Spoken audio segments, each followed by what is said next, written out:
లేదు. కళాకారులు, రచయితలు, పెద్ద నాయకులు వీళ్ళందరూ అందరి వాళ్ళు అవుతారు, కానీ వాళ్ళకేమీ ఈ సరిహద్దులు, గోడలు సార్ అవన్నీ ఏముండవు. సార్ పవన్ కామెంట్స్ ఇచ్చు మాజీ reaction what next? Pawan comments గురించి మనం చర్చిస్తున్నాం. రాజమండ్రిలో చేసిన కొంత అసహనం ఆయన వ్యక్తం చేశారు, కోపతాపాలకు గురయ్యారు. కొన్ని వాళ్ళ పార్టీ నిజానికి ఆయన పార్టీని ఎలా తీర్చిదిద్దుకోవాలి, ఎలా నిలబెట్టుకోవాలి, స్థానిక ఎన్నికల్లో ఎలా చేయాలి, ఇలాంటి అంశాలు ఉండొచ్చు. కానీ ఆయన విమర్శలు చేసే వాళ్ళని సహించలేనన్న పద్ధతిలో కొంచెం బాగా అసహనానికి గురి కావడం. రెండు, తను పడిన కష్టాలు, తన ప్రయాణం, తన గురించి మట్టుగా ఆయన కేంద్రీకరించడం, లేదా తమిళనాడుతో పోల్చితే ఇక్కడ బాగలేదని చెప్పడం. సార్ తమిళనాడు, ఆంధ్రప్రదేశ్ విజయ్కి నాకు పోలికేంటి అని మొదట అన్న వ్యక్తే ఇప్పుడు విజయ్ కటౌట్లతో ముఖ్యమంత్రి. నేను 14 ఏళ్ళు నేను రోడ్ల మీద తిరగాల్సి వచ్చింది అంటే జర్నీ ఒకటేనా? ఇప్పుడు చిరంజీవి గారు హీరో అవడానికి ఎంత సమయం పట్టి ఉంటుంది, లేదా ఆయన ఎన్ని రకాలు చేశారు. ఇప్పుడు మీకున్న దాంట్లో మీరు వచ్చారు, మీ తర్వాత జూనియర్గా కొంత ఒక 4 ఏళ్ళు 5 ఏళ్ళు విజయ్ వచ్చాడు. ఎవరి యాత్ర వాళ్ళది, లేకపోతే ఎవరి మాత్రలు వాళ్ళవి తప్ప అందరికీ ఒకటే మంత్రం ఎలా పనిచేస్తుంది. విజయ్ కూడా కేవలం కటౌట్లతో ఏంటి, నేను మొన్న మీకు చెప్పాను. నేను 80,000 అభిమాన సంఘాలు 2009లోనే పెట్టుకున్నారు విజయ్. ఈ కాలం అంతటా ఆయన రకరకాల సాంఘిక కార్యక్రమాలు, తమిళనాడుకు సంబంధించిన ప్రతి అంశం మీద గట్టిగా నిలబడటం, వీటి అన్నిటి ద్వారా ఒక బలమైన పునాది ఏర్పాటు చేసుకున్నాడు. అన్నిటికంటే ముఖ్యం ఆయన స్వతంత్రంగా నిలబడ్డాడు. తమిళులు లేకపోతే తమిళ వాళ్ళ యొక్క జాతీయ కాంక్షలు, ప్రజాస్వామిక లౌకిక విధానాలు, వీటి కోసం ఆయన గట్టిగా నిలబడ్డాడు. అమిత్ షా ఫోన్ చేస్తే కూడా ఆయన ఏమి లోపడలేదు. రేపు లెక్కింపనంగా అమిత్ షా ఫోన్ చేశారని అన్నింటిలో వచ్చింది. కానీ విజయ్ ఏమి అటువైపు మొగ్గలేదే. మీరేమో అమిత్ షా చాలా గౌరవం, అమిత్ షాని ఏమనకూడదని వైపు తేడా ఉంది కదా.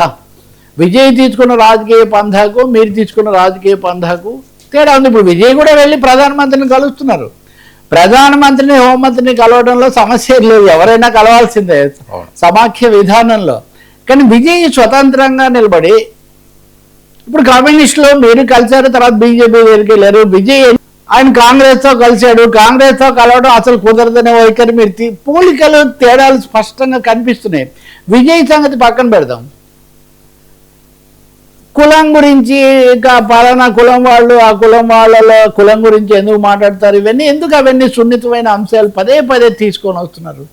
మిమ్మల్ని ఓన్ చేసుకున్న వాళ్ళు ఏదో ఒక అభిమానంతో నటుడుగాను, సామాజిక నేపథ్యమని వాళ్ళు ఓన్ చేసుకున్నారు. వాళ్ళకేం దురుద్దేశాలు లేవు కదా. వాళ్ళు ఏం కోరుకున్నారు? మీ నుంచి ఓట్లు వేసిన వాళ్ళు కానీ, మీ వెనక నడిచిన వాళ్ళు కానీ, నినాదాలు ఇచ్చిన వాళ్ళు కానీ.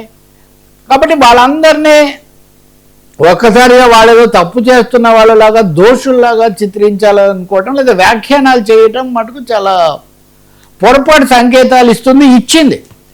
చాలామంది బహిరంగంగా ఎందుకు ఇలా మాట్లాడుతున్నారు మా గురించి, మీరు బాగా పైకి రావాలి, మీరు ఇవ్వాలని మేము కోరుకోవటం మా తప్ప అన్నట్టుగా.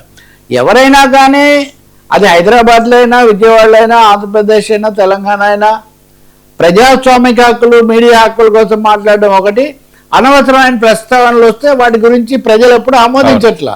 కానీ దాని అర్థము మిమ్మల్ని అభిమానించిన వాళ్ళు, మీకు సలహాలు ఇచ్చిన వాళ్ళు, విమర్శలు చేసిన వాళ్ళు అందరూ పక్కదారిలో ఉంటే నేను ఒక్కనే సరిగ్గా ఉన్నానంటే ఎలా కుదురుతుందండి? ఎంతోమంది తోడైతేనే కదా మీరు ఇక్కడి దాకా వచ్చారు. రాజమండ్రిలో ప్రసంగం అయిన తర్వాత మటుకు ఆయన గట్టిగా అభిమానించేవాళ్ళు మటుకు ఎందుకు ఈ విధమైన వ్యాఖ్యలు చేస్తున్నారు? కొంచెం యాంటీ క్లైమాక్స్ లాగా ఇది తయారు కాకుండా చూడాల్సిన అవసరం ఉంది. ఈ చర్చ ఏదో పక్కకు వెళ్తుంది. ఎందుకు ఆయన ఎక్కడో హర్ట్ అయ్యారు, ఎందుకో ఒక అసహనానికి, ఉద్వేగానికి గురవుతున్నారు. మరి అన్నీ భరించాం 12 ఏళ్ళు అన్న ఆయన 13వ ఏట కూడా భరించాల్సిందే కదా. ఇప్పుడు 25 ఏళ్ళ జర్నీ అన్నారు ఆయన చెప్పింది బాగా చాలాసార్లు. ఈవెన్ నాతో కూడా 25 ఏళ్ళు అన్నప్పుడు 12 ఏళ్ళు అంటే మిడ్వే కదా. ఖచ్చితంగా అలా చూసుకుంటూ వస్తే ఇక్కడి నుంచి కదా సెకండ్ హాఫ్. ఎప్పుడు సినిమాల్లో కూడా ఇంటర్వెల్ అయ్యాక సెకండ్ హాఫ్ చాలా important, second half of the journey.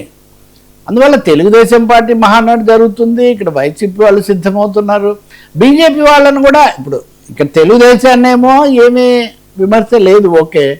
BJP వాళ్ళు కూడా విమర్శించట్లేదు ఎవరిని. అమిత్ షాకి సంబంధించిన స్టోరీస్ వస్తే కూడా నేను బీజేపీ కంటే ఎక్కువ స్పందిస్తున్నాను.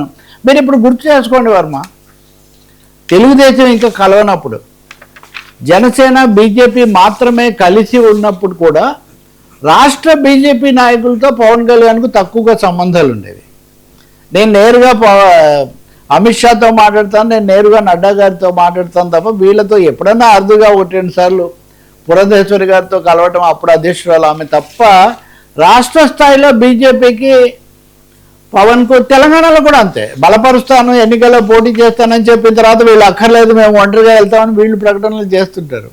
సో రాష్ట్ర స్థాయిలో ఉండాల్సిన సింక్ ఎందుకో ఉండట్లేదు. మరి అందుకే నేను బీజేపీ వాళ్ళ దగ్గర నుంచి అలాగే మాజీలు ఇప్పుడు ఉన్నన్నాళ్ళు మీతో ఉన్నారు, ఉండని వాళ్ళు వేరే చూసుకున్నారు. రాజకీయాలు ఇంకా కొనసాగుతాయి కదా, వాళ్ళని ఎందుకు ఇప్పుడు మమ్మల్ని ఎందుకు మేము గౌరవంగా బయటకు వస్తే మమ్మల్ని ఎందుకు విమర్శించటం, మా పేర్లు ఎందుకు తీయటం అనే ఫీలింగ్స్ కూడా కనిపిస్తున్నాయి. వీటిని చక్కగా పార్టీ దీర్ఘకాలం ఉండాలంటే అందరూ ప్రత్యర్థులు కాదు కదా, ప్రత్యర్థులు వేరు, కొంతకాలం ప్రయాణించిన వాళ్ళు వేరు, మళ్ళీ వాళ్ళు కాదు. ఎవరికి తెలుసు, ఒక రైలు కదిలిందంటే ఎక్కే వాళ్ళు ఉంటారు, దిగే వాళ్ళు ఉంటారు. నేను నిన్న మీకు చెప్పా 2014 నుంచి తీసుకుంటే ఇప్పటికి పవన్ కళ్యాణ్ గారు ఎన్ని రైళ్ళు ఎక్కారు, ఎన్ని రైళ్ళు దిగారు, ఎన్ని రైళ్ళు మారారు, ఇప్పుడు ఏ రైల్లో ఏ బోగిలో ఉన్నారు, ఇవన్నీ జర్నీ కదా.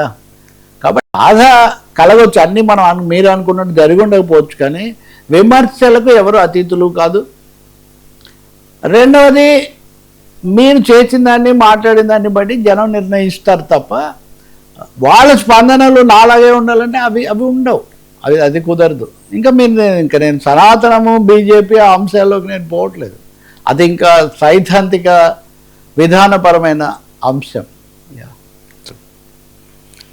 సార్, బాల్కా సుమన్పై కేసులు బీఆర్ఎస్ కౌంటర్ ఫిర్యాదు ఇవి తెలంగాణలో కొంత. ఇప్పుడు నేను ఇందాక చెప్పినట్టే, ఇప్పుడు బండి సంజయ్ కుమారుడు ఆయన బండి భగీరథను ఆయన సీన్ రీకన్స్ట్రక్ట్ చేసి ఆ ఫామ్ హౌస్ దగ్గర తీసుకెళ్ళి ఏం జరిగింది, ఏమైంది, ఎందుకంటే ఇది రకరకాల ఉన్నాయి లేదా కావాలని ఇరికిచ్చారని కొంతమంది చేస్తున్న ప్రచారం, అవి మైనర్ అవును కాదు ఒకటి, ఇవన్నీ కూడా జరుగుతున్న నేపథ్యంలో వాళ్ళు పోలీస్ కస్టడీ వాళ్ళు విచారిస్తున్నారు. అందులో భాగంగా ఇవన్నీ కూడా చేశారు. అంటే